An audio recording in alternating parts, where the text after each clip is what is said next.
such a big fan. I'm so stoked you're here. So glad to be here. Thank you for taking the time. It would have been completely color coordinated had I not have spilled my green tea. Oh. My matcha. When they said that you did, everybody was like, oh, that's you. Like, you're my twin. That's what I do. I spill it all the time. I don't know why. It started happening the older I got. I don't know if I'm not paying attention. I don't know. Anyway. Yeah, we see less. Or I shouldn't group you with. Or maybe we care less, which is better. So wait, you went to Barbados over the holidays. Yes, I did. Do you love getting warm for the holidays? Oh, yes. I love, well, you know, New York is, well, today it's freezing. Yeah. I love it. You love the cold? I love it. Oh, yeah. wow. I love to bundle up. Oh. I don't like when you get inside a building, you're sweating. Oh, that's awful. And that happens. The regulating temperatures on, up, down, on. Yeah. Yeah, that's tough. Are you active or are you chill? Like in Barbados, are you swimming or are you chilling at the beach? I'm a bit of both. I am very active. I like to be busy. Yeah. And even on vacation, I like to go to the beach. I like to sit there, but I like to play games. Yeah, me too. I heard you like bananagrams. I love bananagrams. I love bananagrams. That's a great travel game. Yes, it's a little. Yeah, this one, I think you showed a picture. I know you have another one. It's called Snatch. It's called Snatch. What's Snatch? It's a kind of similar word game, only it's a little more aggressive. It gets I love this. It's very competitive, yeah. So you build a word based on flipping a tile one by one, and then you... Kind of like bananagrams. Yes, yeah. But in bananagrams, you don't steal the word from somebody else. If I pull out the word ear, you can say here if you see an H on the table, and you steal my word. So it gets very nasty. I love that. Do you play on their board or you take it physically to your board? You physically take it, yeah. You physically and you can snatch their the word, yeah, exactly. That's what I mean. It's this is my game. I've never played this game, but that sounds it's not available anymore. We have to get one off eBay. Did it cause too many fights? I suppose. I mean, I don't know. People get too aggressive? That's amazing. I love that you love games. Me too. It's been a rough start to the year. I know that the fires have affected everyone. If it isn't you, it's someone you know and love. Yeah, and also, we lost David Lynch, your friend. So I know that there's been a lot kind of going on your plate. I had to ask, like, just great work with him. Like, what's like a favorite memory? I mean, all memories are so special with him. There was so much joy in everything we did together. He was not only a mentor and just in a creative space, he was spiritually as well. Taught me, he brought meditation into my life. And he really plucked me from obscurity where I was otherwise not getting hired. And, you know, for 10 years, very much under the radar. And he gave me the role of a lifetime. So all the memories I can think of are just so special. So it was a great, great loss. And those live on, though. So that's the beautiful part of and that. I'm comforted by the outpouring of love that you see gathering on social media and in the media itself. It's wonderful. Yeah. Where are you okay with the fires and everything? Are you good? I'm okay. I have nothing to worry about myself. Only that my friends have, you know, lost. So many friends have lost homes. Everything. And I'm seeing it so closely. My house was okay. We evacuated, but nothing like what other people have had to go through. It's truly devastating. My heart breaks. It's still seeing like friends like shoot pictures to me. I'm just like, wow. It's a crazy thing. It's going to take years. So long. Yeah. So long. Is it true that you? I find this to be beautiful. If this is true, that you fell in love with acting because you saw your mom on stage when you were little. Yeah, I mean, I didn't know that it was acting then. I happened to be 4 years old and lived in a very small town in Kent, in UK, and I saw her on stage in this funny costume and speaking in this funny voice, walking differently, and I was in the front row with my grandmother, and I kept trying to get her attention, and she was not acknowledging me because she was being a professional. And so I got But at the time, you're 4, and you're like, hello. And eventually, she sort of gave me a little wink and a hand gesture. And there was something that happened in that moment that made me feel like, oh, I get it now. Yeah. It felt like a world of belief, play, pretend, and it was just something I knew I wanted to do, but I didn't know what it was yet. It's just magical because most people that I talk to doing this job, like it's always like an actor that they saw or something, you know, it's never their mother or their father, and I think that's really special that you were inspired and she by didn't that. get to be a professional actor, even though I think she would have liked to have. Yeah. But yeah, she had kids so young, 19 and 20, so she had to. No. Yeah.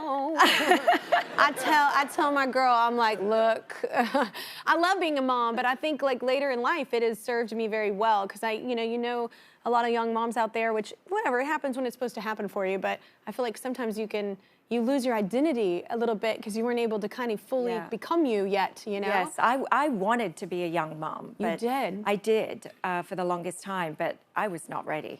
Like, yeah, I did not. I was not ready, and I did not. But I do think it happens like when it's supposed to happen for you, and it's different for everybody, obviously. But it's just a beautiful thing. I love that story about your mom. Thank you. Did you ever go through a period? Because I've talked to several actors, directors, musicians on this couch, and everyone kind of has that point where they almost gave up or quit just because they were like, this is just more than I thought, you know? Many times. Yeah. But truthfully speaking, I didn't know what else to do. I didn't go to college, not proud of that. But I wasn't qualified. I didn't go to college, and I'm pretty proud that I banked. Good.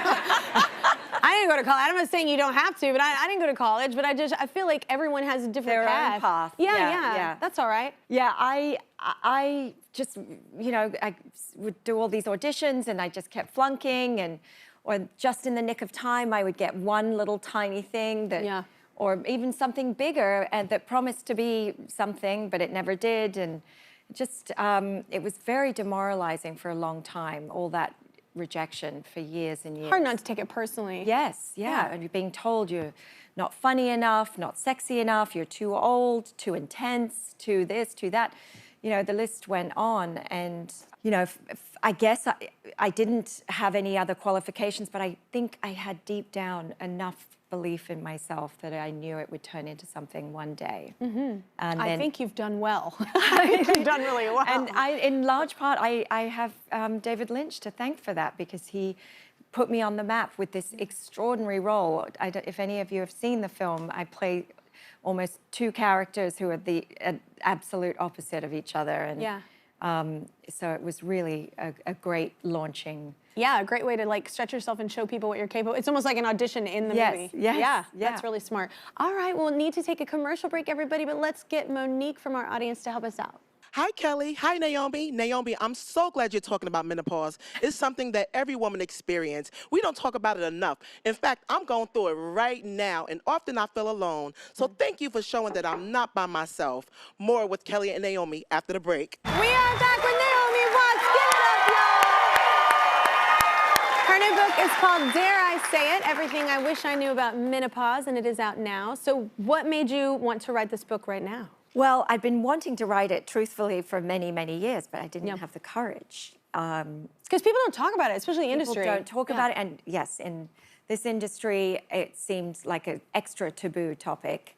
Such an ageist don't industry. age yourself, Yeah, and I had come into, like with the launch of Mulholland Drive, I'd come into a career, so to speak, in my early 30s, and I was told, you better step on the gas because it'll all be over at 40. Yeah.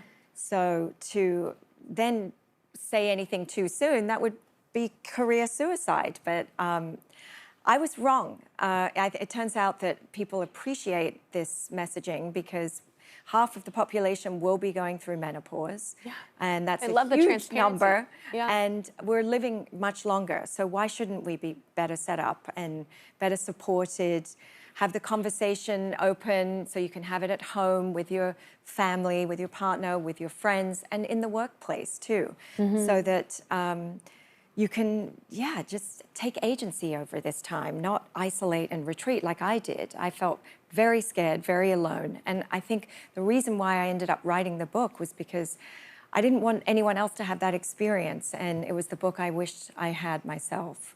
as I was sort of flailing around trying to piecemeal bits of information together, because it wasn't really that available. I would even talk to my friends and make jokes about menopause, and they're like, oh, don't be silly, you're not in menopause. And I'm like, oh, okay. Yeah, don't say that. Yeah. But this journey started for you at 36? Well, at 36 was when I was trying to get pregnant, and my doctor said, let's take some blood work, because I tried and failed for a few months and to get pregnant, and the blood results suggested that I was, quote unquote, close to menopause. So I was panicking. I left the office freaking out. I called my mom and I said, what happened? What do you mean? Why is this the case? And because I did remember that she had said she was 45 when she went into menopause, but 36 is still a long way away from 45. And yeah, she that's said, early, yeah. When I asked her why she didn't tell me more, she said, well, these were the conversations that I didn't have with you because my mother never had them with me. It's a generational thing. Yeah. Yeah. And the average age of menopause is 51. And a lot of us don't realize that perimenopause really starts around 35, 36. I know, I found out about that this year because nobody does talk about it, and I was like, wait, what? There's like how much do we need to go through? I know. It's like a lot. Was it hard for you to talk about with your husband, or do y'all have that kind of relationship where you're pretty open? Well, actually, I have a wonderful husband, first off. I'm very lucky. Met him at... There's a picture. Oh, right, yes. That was taken on my birthday, my last birthday. You can see we just had a massage, and you can see the thing, the imprint on my face. Yeah, I met him, and just as things were getting, hot and heavy, I said I have to excuse myself, and it's a little moment I speak about in the book, and I had to go and scratch off my hormonal patch. And if any of you know anything about it, they leave quite a sticky, nasty mark. And I came out like all flustered. Yeah. And he was like, is everything okay? Not trying to kill the vibe, but yeah. And he was like, what's wrong? Are you not in the mood anymore? And I said, no. Anyway, I sort of flailed around and I just had to blurt it out and said, this is what's happening in my life. I'm in menopause and blah, blah, blah. Should I just leave? Yeah. And he was like, oh no, thank you for telling me, and how can I help? Yeah. I was like, sexy as hell. Yes. Yeah. Yes. Do you think women in Hollywood can be more honest about age now? Because I do think the tide is turning. It's definitely changing. Hollywood is a progressive industry at its heart, and it should be. It's art. Yes, exactly. And so it just is about identifying the problem and naming it, and then figuring out how to move through it. And I think we're seeing that happen in real time. I mean, look at the lineup of women in films this year in their mid-50s. Yeah. Nicole Kidman, Pamela Anderson, Demi Moore, the list goes on. Yeah. It's extraordinary, and their stories matter. Their stories and we deserve want to to be see told. them. Yes. That's it. It's like, I like watching films, like as an avid movie goer, and I love series, I love all those things. I want to see, I don't relate all the time to watching a 20-something-year-old and some rom-com. That's not where I'm at. You know what I'm saying? Right. So it's like there's all ages out there. We like to watch all these different. So I feel like streaming has really helped with that, because you started to see different ages, different stories. Like it's a really beautiful thing. I think it's important. We need another quick break, but Naomi and I are going to share our honest opinions. I guess we're going to start now. Okay, cool. Coming up next, we'll be right back. We've got Naomi Watts here with us. Her new book is called Dare I Say It. It's all about being honest about menopause and aging as women. It made us want to bring back a segment we just did last week with Brooke Shields. This is In My Honest Opinion. Honest opinion. The sarcasm with that is so good. Okay, how it works is we'll hit this button, which will connect to our Studio 6A supercomputer, to the Kelly Clarkson Show satellite network, because we have one of those located in low orbit. We're so rich. It's now circling the Arctic. Everything's good. It's going to transmit back to us topics that women get better at age with. That was a lot. Yeah. Okay, we're going to discuss those topics. So here's the first one. I'm going to hit it. Here we go. Okay. being willing to go makeup free, well, this is a day that ends in Y for me. I hate makeup.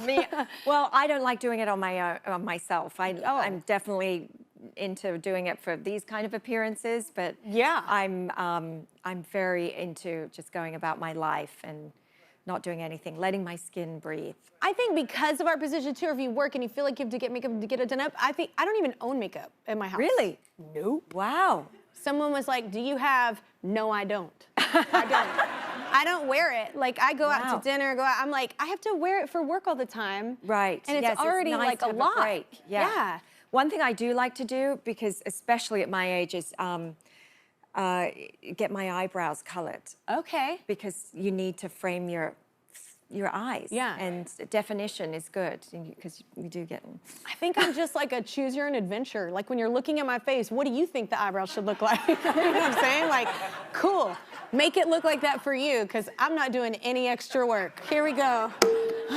Apathy is a beautiful thing. Admitting when we need glasses. Oh. Shut up, Weiss. I need glasses. I have glasses. Yeah. I don't wear them. That's good, though. It's meant to be good for you to keep using the muscles in your eyes. That's I mean, what my sister I don't know. told I might me. be making that up. No, my sister, not an eye doctor, but she did say my eyes. She did say once I had to get them, then I started wearing them. They started getting worse. So I thought, okay, I'm gonna hold out as long as I can. My husband doesn't use them except for when he's reading like a science magazine late at night. He pulls out like a. That's when I read my science magazines. Yeah. I love your crazy household. No, I use them all day long. Yeah. I think it's fine I'm looking at the screen going like that. I need it for far and close. Especially a cute pair of glasses, though. You can look very astute real quick. It can be sexy. Yeah, it can look like we did go to college. Yeah. All right, you can go. There you go. Prioritizing our own sexual satisfaction. Hell yeah! Yes. Get what you want. Yes. Get what you need. And that's, again, in the book. I say it over and over again. Get organized, get honest, communicate, educate, lubricate. Exactly. And I've had friends that are, look, it's a taboo subject, whatever, but like, I've had friends that are like, oh, I don't get that in my relationship. And I'm like, well, can you get that alone? And I'm like, until you know your own body, can you, hello? Like, I'm like, you know, nobody's, they're not pirates, not searching for buried treasure, help them out. It's like, you know what I'm saying? It's just like, you can have fun in a relationship on your own. Yeah. I just feel like that's what I'm saying. I feel like people don't talk about that, and because it's like, it's science, man. That kind of release is like normal for your body. You need that. And we know, you run into those people and it's like, it's been a minute, huh? It's been a minute. And also, I think as you get older, you are much better at saying what you want. Yes. And nothing is sexier than a woman who knows what she wants. Yeah. Don't you think? Yes. I'm going home alone tonight. All right, give it up. You're welcome anytime. Give it up again for Naomi Watts, y'all. Her book is called Dare I Say It. You can find it wherever you buy your books.